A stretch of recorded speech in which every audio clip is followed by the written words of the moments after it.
जय बोलो देवादिदेव 1008 श्री भगवान महावीर स्वामी की जय जय जय। कुंडलपुर के बड़े बाबा की जय जय जय। परम पूज आचार्य गुरुवर श्री विद्यासागर जी महाराज की जय जय जय। परम पूज्य स्वामी गुरुवर श्री प्रमाण सागर जी मुनिराज की जय जय जय। नमस्ते। हमारे सामने समस्याएं आती हैं और जब जब समस्याएं आई हैं समाधान का रास्ता भी मिला है। भौतिक समस्याओं के निदान के लिए मनुष्य ने भौतिक स्तर पर प्रयत्न किए, लेकिन आध्यात्मिक और चैतसिक समस्याओं के निदान के लिए आध्यात्मिक प्रयास अपेक्षित है। धर्म साधना हमारे आध्यात्मिक समस्याओं के समाधान की प्रक्रिया है,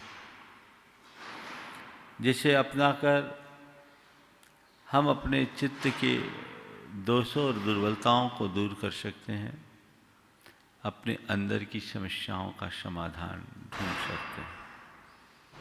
बहुत सारी बातें धर्म ग्रंथों में हमें अपनी भीतरी समस्याओं का समाधान पाने के लिए बताई गई।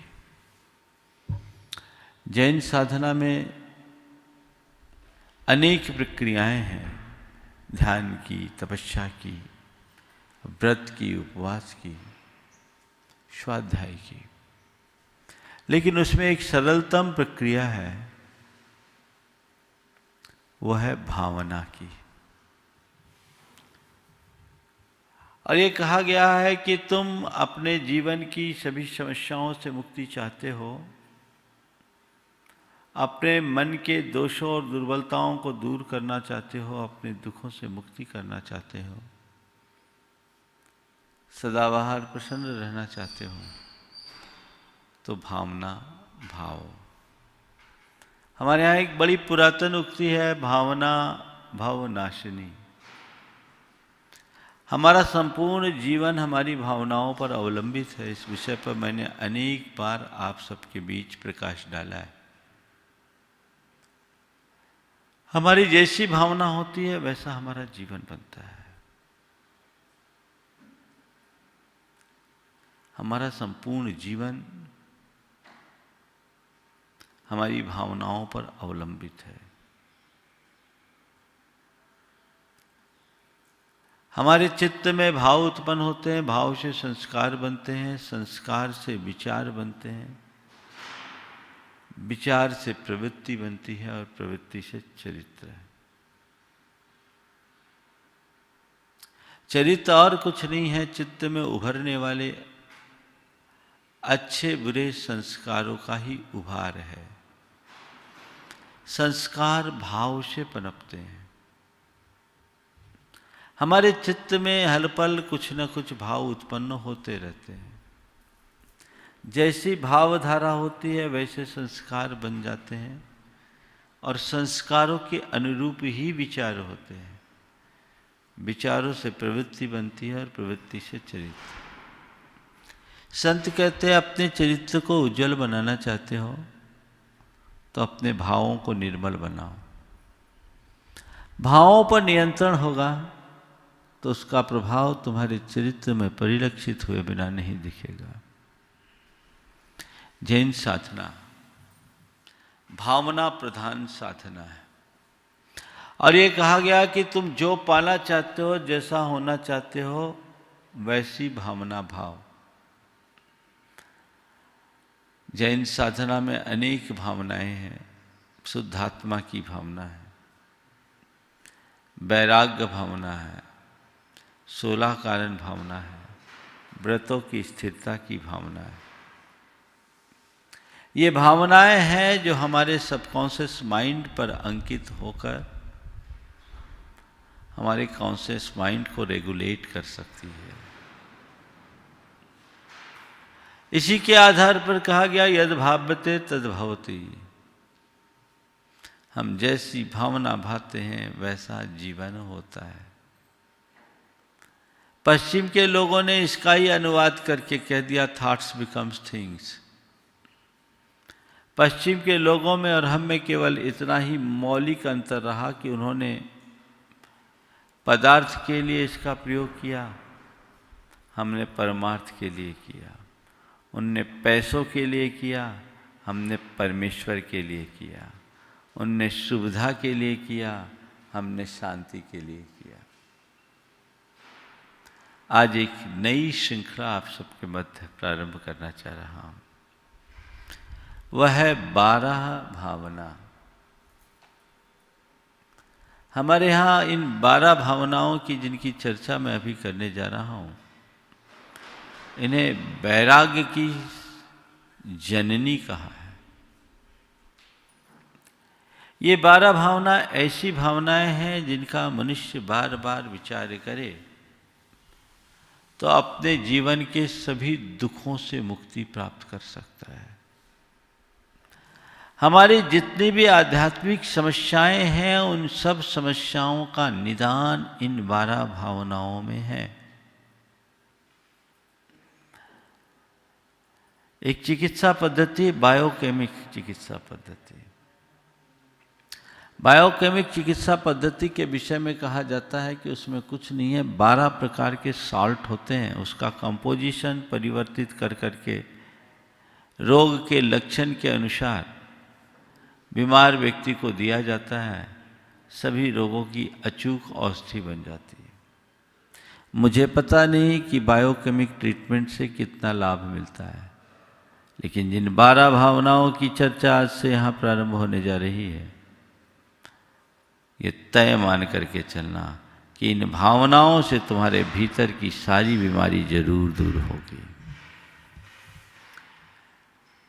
हम भावना योग के अंतर्गत कमांड देते हैं। बहुत सारे कमांड है जीवन में सकारात्मक बदलाव लाने के लिए।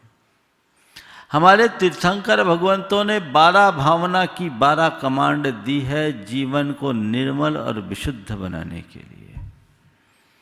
आज से जिसकी शुरुआत मैं करने जा रहा हूं, ये भावना योग का ही एक हिस्सा है।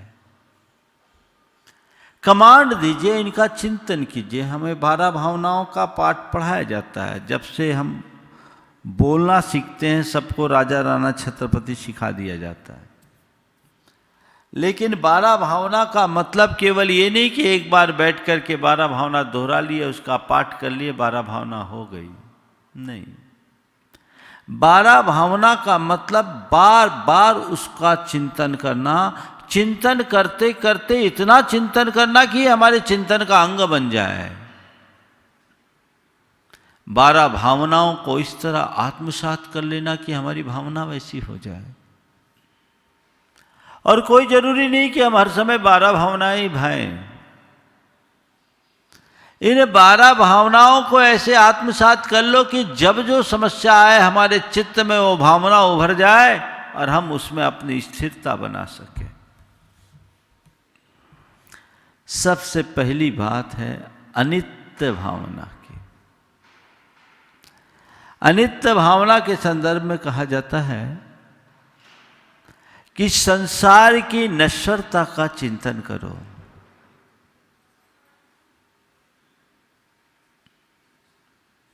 जब हम इस संसार पर दृष्टिपात करते हैं, जितने भी सांसारिक संयोग हैं, वे सब के सब हमें नश्वर क्षण भंगुर दिखाई पड़ते हैं।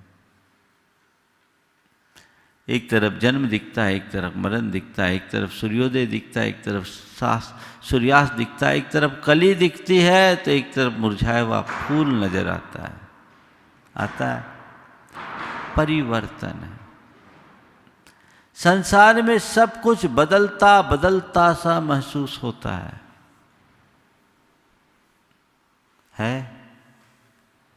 लेकिन जब ऐसी चीजें हमारे बीच से जाती है तो हमें बहुत तकलीफ होती है। पेड़ से एक पत्ता टूटकर गिरता है, हमें फर्क नहीं पड़ता, क्योंकि हमें पता है पत्ता पककर टूटता है और उसका जगह दूसरा पत्ता लेगा। हमें पता है। लेकिन हमारे बीच का कोई व्यक्ति हमसे छूट कर जाता है, हमारा मन विकल हो उठता है। हमारे पास की कोई संपत्ति हमारे हाथ से छूट जाती है, हमें बड़ी आकुलता होती है। संत कहते हैं इस आकुलता और व्याकुलता से मुक्ति पाने के लिए भावनाओं का आलंबन अत्यावश्यक है। बार बार भावना भाओगे तो इन सब से बच जाओगे। अनित्य भावना भाने से 4 से बचाव होता है: अहंकार, आसक्ति, आकुलता और अवसाद। ये हमारे बहुत बड़ी दुर्बलताएं हैं। सबसे बड़ा दोष है अभिमान। हर मनुष्य अहंकार में फूलता है, ऐंठता है। पर कितने देर का अभिमान, किसका अभिमान टिका और किस पर अभिमान करता है? जो आज है अगले पल का भरोसा नहीं। ये संसार का चक्र है। थोड़ी दृष्टि दौड़ा करके देखो, राजा को रंक और रंक को राजा रंगते देर नहीं लगी। करोड़पति को रोडपति और रोडपति को करोड़पति होने में कितना विलंब। आए दिन हम सुनते हैं कि शिखर पर बैठा व्यक्ति सतह पर आ गया और सतह में रहने वाला शिखर पर चढ़ गया। है ये संसार का यथार्थ चित्र। फिर किसका अभिमान? छल भंगुर संयोगों में अभिमान करना अज्ञानता की ही तो पहचान है। इस संसार में ऐसा है क्या जिस पर अभिमान किया जा सके?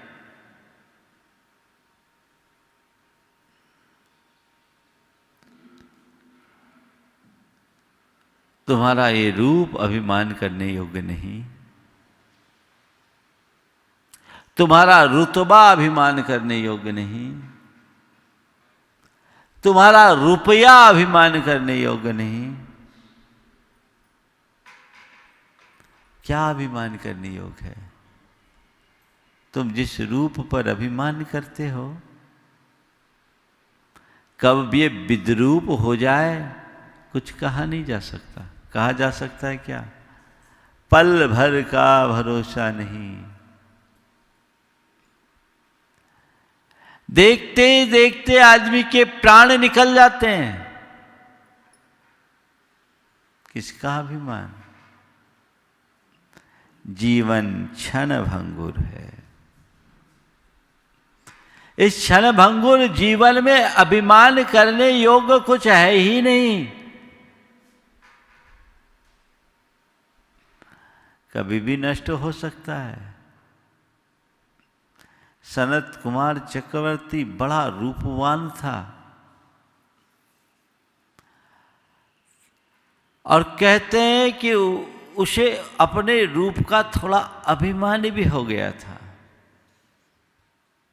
हालांकि उसका रूप वैसा था भी, साधारण रूप नहीं।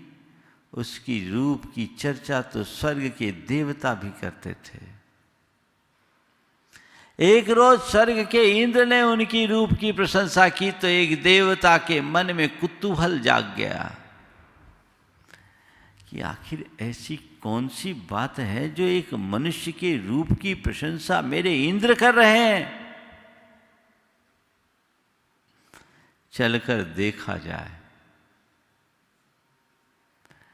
कहते हैं जब वो आए तो उस समय सनत कुमार चक्रवर्ती व्यायाम कर रहे थे। पूरा शरीर धूल धूसरित था, लेकिन धूल धूसरित उस काया के भीतर भी उनके रूप का तेज प्रकट हो रहा था।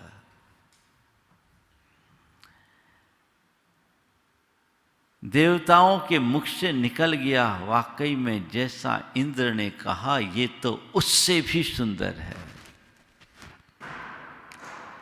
ये शब्द सनत कुमार चक्रवर्ती के कानों में गए। उसने पूछा आप लोग कौन? देवताओं ने परिचय दिया। उसने कहा आप अचानक आ गए, मैं तो अभी धूल धूसरित हूँ, नहाया भी नहीं, मैं थोड़ा सा सज धज करके आता हूँ, फ्रेश होकर दरबार में, तब आप मेरे रूप को देखना। वो सज धज करके राज दरबार में बैठा। देवताओं ने उसे देखा पर एक शब्द भी मुंह से नहीं निकला। उस घड़ी मनुष्य की बड़ी विषम स्थिति बन जाती है जब किसी से प्रशंसा की अपेक्षा हो और प्रशंसा के दो शब्द न मिले। जब इधर से कोई प्रतिक्रिया नहीं हुई तो आखिरकार सनत कुमार को खुद ही पूछना पड़ा, क्यों, क्या बात है, आपको मेरा सौंदर्य अच्छा नहीं लगा? राजन, अब वो बात नहीं जो पहले थी, अब वो बात नहीं जो पहले थी। मतलब राजन क्या बताऊं, खेल ही बदल गया। आपके शरीर के भीतर तो कुष्ठ रोग हो गया। हाँ, मुझे कुष्ठ रोग? हाँ। आपको अगर उस पर भरोसा नहीं है तो एक काम करिए, एक गिलास पानी मंगवाइए। एक गिलास भर पानी मंगवाया, कहा इसमें थूकिए। थूका, देखा कोड़ के कीड़े बिलबिला रहे थे। चक्रवर्ती एक पल के लिए स्तब्ध रह गया और उसे लगा, अरे ये क्या, मैं किसका अभिमान कर रहा था? जो थोड़ी देर पहले कामदेव कहला रहा था, अब कोड़ी बन गया। धिक्कार है इस रूप को। पल का भरोसा नहीं, किसका अभिमान करूं? अभिमान चूर हो गया, वैराग्य जाग गया, राजपाट वैभव सब छोड़कर उनने सन्यास का मार्ग अंगीकार कर लिया। संत कहते, जब जब अभिमान उमड़े नश्वरता का स्मरण करो। बड़े बड़े अभिमानी भी इस धरती पर नहीं रहे और किसी भी व्यक्ति का हर दिन एक समान नहीं होता। इसलिए किसका अभिमान करे? मन शांत होगा। सत्ता का, शक्ति का, संपदा का, संबंधी का किसी का अभिमान करने योग्य नहीं है। ये तो पुण्य के योग रहते सब कुछ टिका है। पुण्य छीन होते कब खिसक जाए पता नहीं। चक्रवर्ती जैसे पुण्यशाली लोगों का पुण्य भी धोखा खा जाता है। उन्हें भी पराभव का दुख भोगना पड़ता है। तो किसका अभिमान? अनित्य भावना हमें अभिमान से बचाती है। अपने अभिमान को शांत करो। सारे संयोगों को क्षणभंगुर मानो। एक बात अपने मन मस्तिष्क में अंकित कर लो, जो कुछ भी उत्पन्न हुआ है सब विनाश धर्मा है। जो उत्पन्न हुआ है वो विनष्ट होने वाला है। अभिमान नहीं होगा। दूसरा दोष है आसक्ति, अटैचमेंट, जो मनुष्य को बड़ी दुखी बनाते। जिन चीजों से आसक्ति होती है मनुष्य उससे चिपक जाता है, उसको लेकर वो बड़ा दुखी होता है।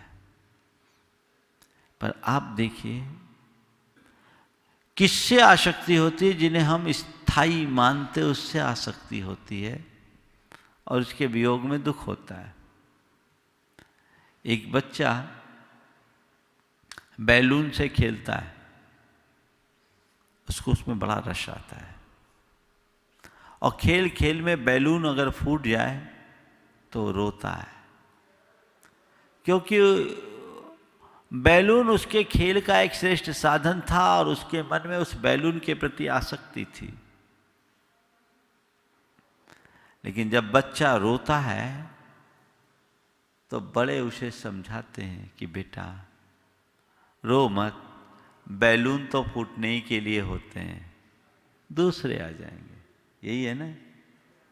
बस मैं आपसे केवल इतना कहता हूं, अनित्य भावना भाने वाले के मन में एक बात बैठ जाती कि संसार के जितने भी संयोग है सब एक बैलून की भांति है, एक दिन सबको फूट जाना है। जब तक है उनका उपयोग करो, उपभोग करो, पर उनमें आसक्त मत रहो, उनमें अभिमान मत करो। जब छूटना होगा छूटेगा, फूटना होगा फूटेगा। ऐसा तो कितना छूट चुका, कितना फूट चुका, कितना टूट चुका। संसार के सारे संयोग नश्वर है, भीतर का जो तत्व है वो अविनश्वर है। उसे पहचानो, उसे जानो। अनित्य भावना हमारे मन में गहरी हो जाए तो फिर किसी से आसक्ति नहीं, अनासक्त, अनासक्त, उसको कोई दुख भी नहीं होगा। मेरे संपर्क में एक सज्जन है, उनके यहां इनकम टैक्स की रेड हुई। 3 दिन से उनकी यहां टीम पड़ी हुई थी। अखबारों से जो बातें छन कर आ रही थी उससे लग रहा था कि बहुत बड़ा झटका इनको लगने वाला है। संयोगतः उनका भतीजा मेरे पास आया, चूंकि समाचार पत्रों में ये बात बहुत चल रही थी। भतीजा जब दर्शन के लिए आया तो मैंने ऐसे ही पूछा कि भाई तुम्हारे चाचा जी का क्या हाल है, थोड़ा पता करो। उसने अपने चाचा जी को फोन लगाया। फोन लगाकर स्पीकर ऑन किया, उन्होंने मुझे नमन किया।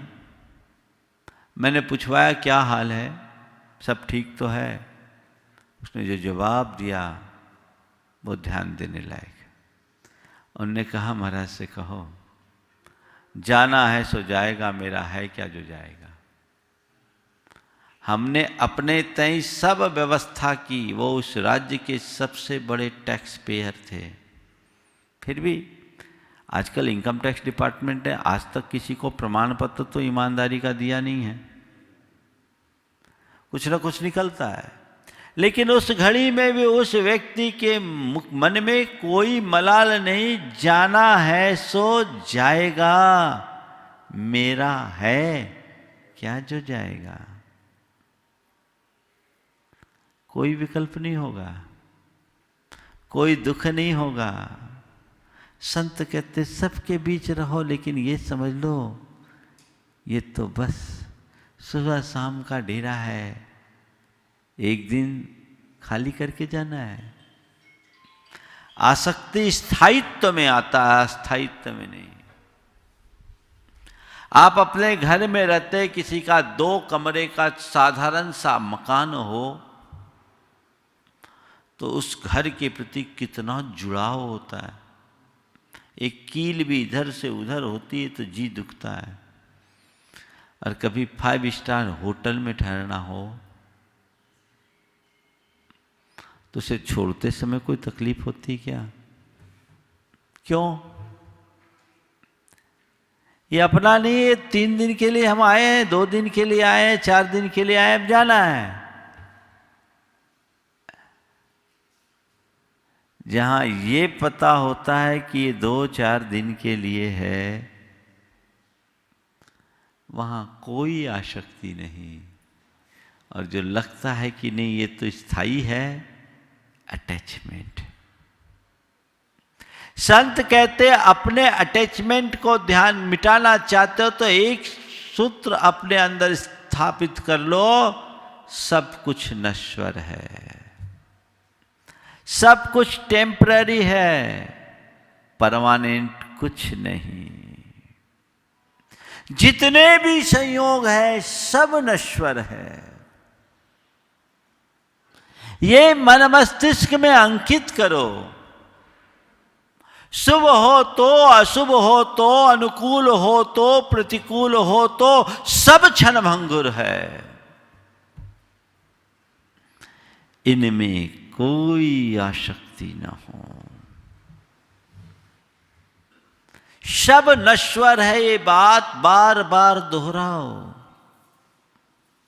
हम लोग बोलते हैं राजा राणा छत्रपति हाथिन के असवार, मरना सबको एक दिन अपनी अपनी बार। ये एक प्रतीकात्मक दोहा है। यहां केवल मरण की बात नहीं है, यहां सारे संयोगों की नश्वरता का पाठ है। जो भी संयोग है टिकाऊ नहीं है, इनमें आसक्ति मत रखो। फिर तीसरे क्रम में आकुलता। अब छूटने वाली तो आकुलता क्या। आपको अपने बचपन की बात याद होगी। बचपन में रेत के घनौंदे बनाते थे। आज के बच्चे बनाते नहीं मालूम, पर मैं तो घरौंदा बनाता था। मेरे उम्र के सब साथी बनाते हैं, आप लोग भी बनाते होंगे। अब घरौंदा बनाने के बाद क्या होता, घरौंदा बना करके खेलना और आखिरी में लात मार के तोड़ देना। यही है ना। अपने हाथों बनाए हुए घनौंदे को जो बड़े जतन से बनाया गया, तोड़ते समय कोई दुख होता? क्यों? रेत का घरौंदा टूटना ही है। जैसे मनुष्य के मन मस्तिष्क में ये बात अंकित हो जाए कि संसार के सारे संयोग रेत के घनौंदे की तरह है, पानी के बुलबुले की तरह है, तो उसके मन में कभी कोई आकुलता नहीं होगा, कोई आकुलता नहीं होगी। चाहे संयोग हो या वियोग, चाहे सुख हो या दुख, किसी का जन्म हो या मरण, लाभ हो या नुकसान, क्षमता, स्थिरता, सहजता की अभिव्यक्ति का ये बड़ा आधार है। चला गया, आ गया, ये संयोग ये तो होना ही है। संसार में एक क्रम लगा हुआ है। विकसते मुरझाने को फूल, उदित होता छिपने को चंद। विकसते मुरझाने को फूल, उदित होता छिपने को चंद। दीप जलते होने को मंद, छलकती जाती है दिन रैन। लबालब तेरी प्याली मीत। विकसते मुरझाने को फूल, उदित होता छिपने को चंद। बरस जाने को भरते मेघ, दीप जलता होने को मंद। छलकती जाती है दिन रैन, लबालब तेरी प्याली मीत। मौन होता जाता संगीत, क्षणिक है मत वाले जीवन। एक दिन हर संगीत को मौन होना है। इस क्षण भंगुरता को जो समझ लेता है, वो कभी आकुल चित्त नहीं होता। वो समझता है इसका यही संयोग था, ये इतने ही दिन के लिए था। देखो, किसी की टेम्परेरी सर्विस होती है और उसको हटा दिया जाता है तो उसको कोई तकलीफ होती है? भैया टेम्परेरी थी, हटा दिया। अब परमानेंट सर्विस हो और उसे वहाँ से हटा दिया जाए तो तकलीफ है ना। हाँ, संत कहते ये ध्यान रखो, संसार में जितने भी हैं सबकी टेम्परेरी ही नियुक्ति है, परमानेंट है नहीं। कुछ भी परमानेंट नहीं है, न नाम, न पता, न ठिकाना।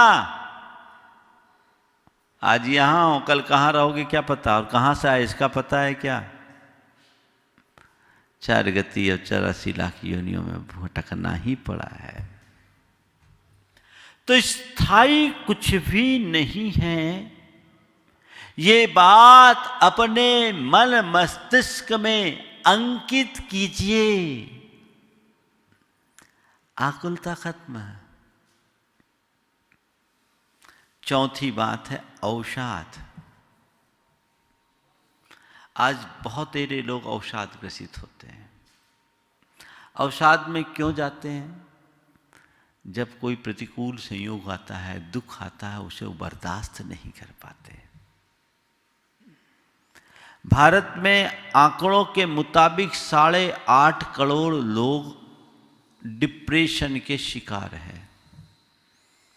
ये तो रजिस्टर्ड है, ज़्यादातर तो दिखाते ही नहीं है, डिप्रेशन में रहते हैं। तो अगर इतने ही और मान ले तो 17 करोड़ होते हैं।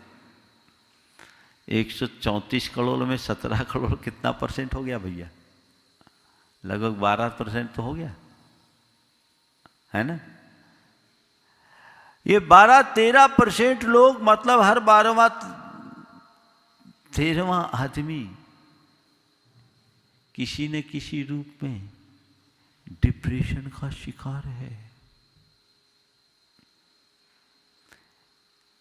मैंने तो 8 साल के बच्चे से लेकर 80 साल के बुजुर्ग तक को डिप्रेशन में देखा है। छोटे छोटे बच्चे को भी डिप्रेशन जकड़ रहा है, क्योंकि मनुष्य के मन में अपेक्षाएं बहुत है और तब तक ज्ञान नहीं।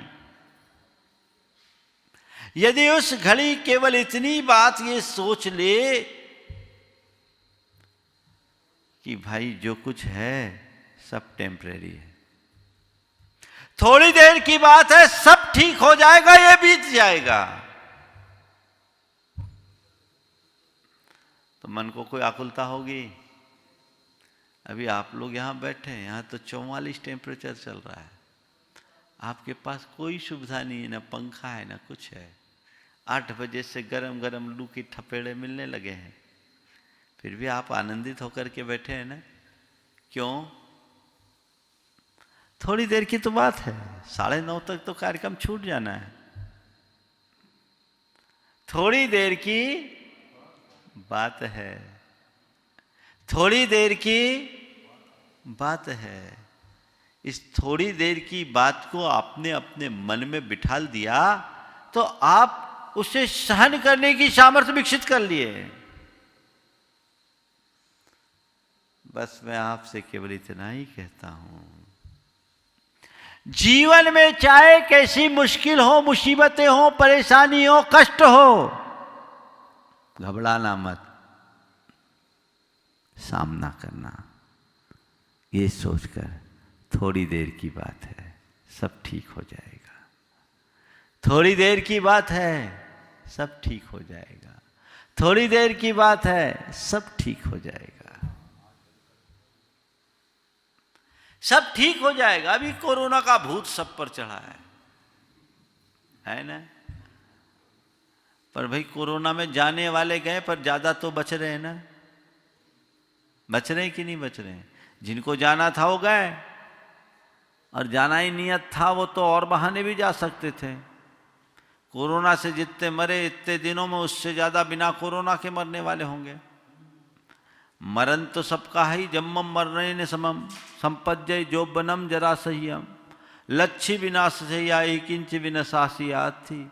जन्म के साथ मरण है, जवानी के साथ बुढ़ापा है, और संपत्ति के साथ विपत्ति है। संसार में शाश्वत है क्या? एक दिन बदलना है तो कोरोना ये भी ठीक हो जाएगा। थोड़ी देर की बात है, और जाएगा तो क्या जाएगा? तन जाएगा ना, तो एक दिन जाना ही है। चेतन तो जाने वाला है नहीं। मन का भय, शोक, संताप, तनाव सब पल में दूर हो जाए केवल एक बोध वाक्य से। सब थोड़ी देर की बात है, सब क्षणभंगुर है, सब नश्वर है। ये बात अपने मन मस्तिष्क में अंकित कर लीजिए। जिस मनुष्य के हृदय में ये बात बैठ जाती है वो कभी दुखी हो ही नहीं सकता, और जिसने ये बात बिठाई नहीं वो कभी सुखी नहीं हो सकता। कुछ लोग कहते हैं महाराज ऐसा कह कह करके तो आप लोग नकारात्मकता फैलाते हो। एक बार शंका समाधान में सवाल आया कि महाराज जीवन की नश्वरता का पाठ पढ़ा पढ़ा कर आप लोग तो एक प्रकार की नकारात्मकता फैला देते हो, ऐसा क्यों बोला जाता?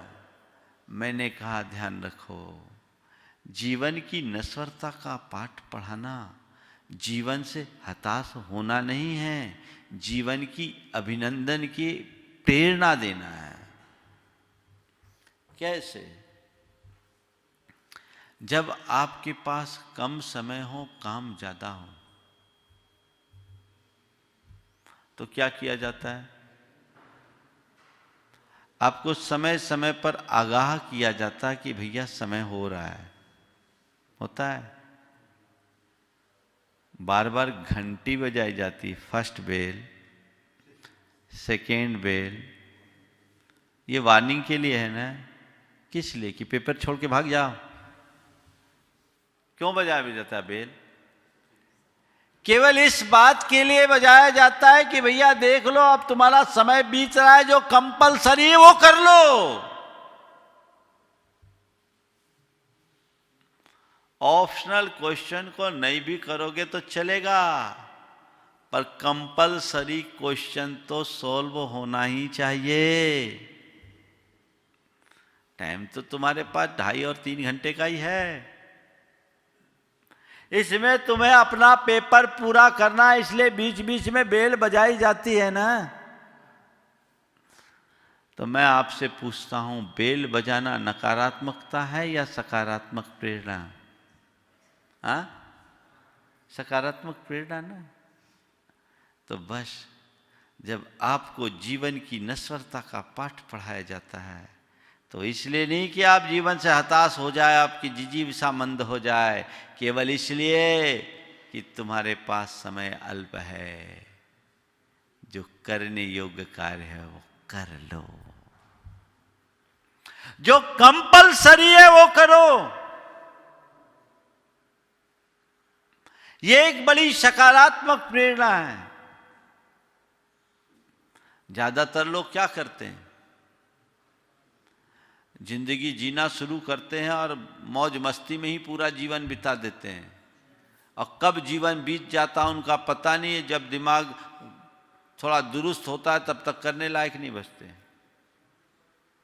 एक बार एक युवक आया, उसके परिवार के लोगों ने कहा महाराज इसका विवाह हो गया, थोड़ा कहिए धर्म ध्यान करे। मैं उसकी तरफ देखा तो बोला महाराज बुढ़ापे में देखूंगा। बुढ़ापे में देखूंगा? मैंने कहा तू बुढ़ापा देखेगा भी नहीं, इसका क्या भरोसा? क्या भरोसा कि तू बुढ़ापा भी देख लेगा? है क्या? बहुत सारे लोग भरी जवानी में चले जाते हैं और कईयों का तो बचपन भी पूरा नहीं हो पाता। ये तो जीवन है। तो बुढ़ापे में देखने की कोई गारंटी नहीं। आज देख तो तू अच्छा बुढ़ापा देख पाएगा। तो ये नश्वरता का पाठ जीवन की वास्तविकता को समझने के लिए पढ़ाया जाता है। जीवन की सच्चाई को हम जाने और समझे, जीवन को सही मार्ग पर ले जाए तो हमारा जीवन धन्य होगा। अपने अंदर की सारी आसक्ति खत्म होगी, अभिमान नष्ट होगा, आकुलता और अवसाद दूर होंगे। हम दोष और दुर्बलताओं से अपने आप को मुक्त कर सकेंगे। एक राजा के राजोद्यान में किसी संत का आगमन हुआ। सारे नगर निवासी राजा की संत की वंदना के लिए पहुंचे। राजा को सूचना मिली। राजा भी उन संत की अभ्यर्थना के लिए अपने राजमहल से प्रस्थान किया। संत के समक्ष पहुंचा, संत की वंदना की, लेकिन संत की मुद्रा को देखते ही राजा की आंखें आश्चर्य से फटी रह गई। राजा को विश्वास नहीं हो रहा था कि मैं जो देख रहा हूं सही। राजा की इस विस्मित मुद्रा को देखते हुए संत ने अपनी ओर से मौन तोड़कर रहस्य खोला कि राजन, जो तुम देख रहे हो वह सही है। अच्छा, तो ये आप ही हो, आप में इतना बड़ा परिवर्तन। दरअसल जो संत थे वो राजा के बचपन के मित्र थे, पर बड़ा उद्दंड स्वभाव था उनका। इस तरह का उद्दंड स्वभावी व्यक्ति इतना शांत मूर्ति बन जाए, राजा को ये भरोसा नहीं हो रहा था। राजा ने पूछा कि तुम में इतना बड़ा परिवर्तन कैसे? संत ने कहा कि मैं अपने परिवर्तन का राज तुम्हें बाद में बताऊंगा, पर मुझे अभी जो कुछ दिख रहा है वो तुम्हारे लिए चिंता का विषय है। बोले क्या बात है? बोले मैं देख रहा हूं आज सोमवार है और रविवार तक तुम्हारी आयु पूरी हो जाएगी। जाओ, तुम्हें जो कुछ करना है सो करो। रविवार को तुम मेरे पास आना, मैं अपने जीवन का राज तुम्हें बता दूंगा।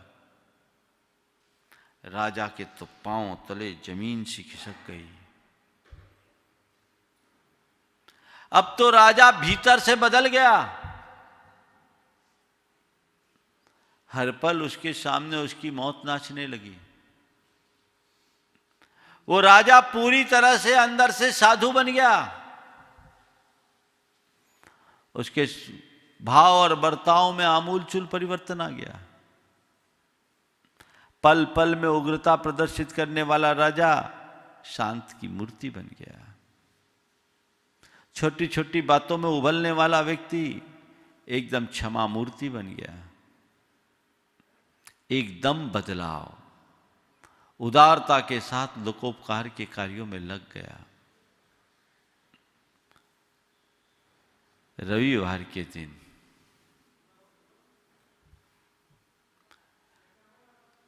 राजा संत के पास पहुंचा।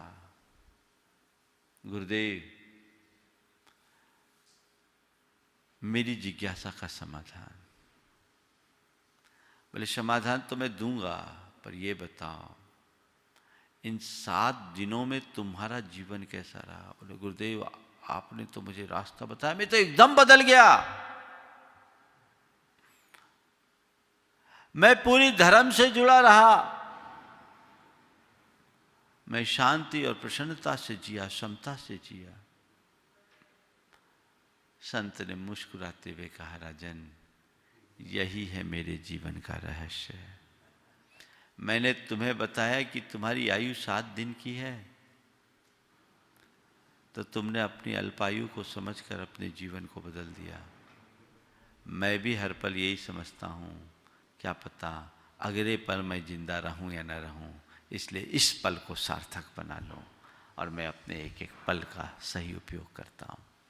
राजन, मैंने तुम्हें केवल समझाने की बात की थी, पर जो बात कही थी वो गलत भी नहीं थी, बिल्कुल सही थी। मैंने तुम्हें कहा कि आज सोमवार है, रविवार तक तुम्हारी ज़िंदगी है, वो गलत नहीं, क्योंकि दुनिया में जितने भी लोग मरेंगे वे सोमवार से रविवार के बीच ही मरने वाले हैं। हमारी तुम्हारी सब की आयु एक दिन पूरी होगी तो सोमवार से रविवार के बीच ही होगी। इससे आगे और क्या है क्या?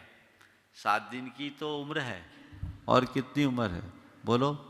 है किसी की उम्र? और इसका विश्लेषण कर दो। सोमवार को माँ के पेट में आए, मंगलवार को जन्म हुआ, बुधवार को बड़े हुए, गुरुवार को शादी की, शुक्रवार को बच्चा पैदा किया, शनिवार को बूढ़ा हुए और रविवार को मर गए। कहानी खत्म। यही तो है, और क्या है?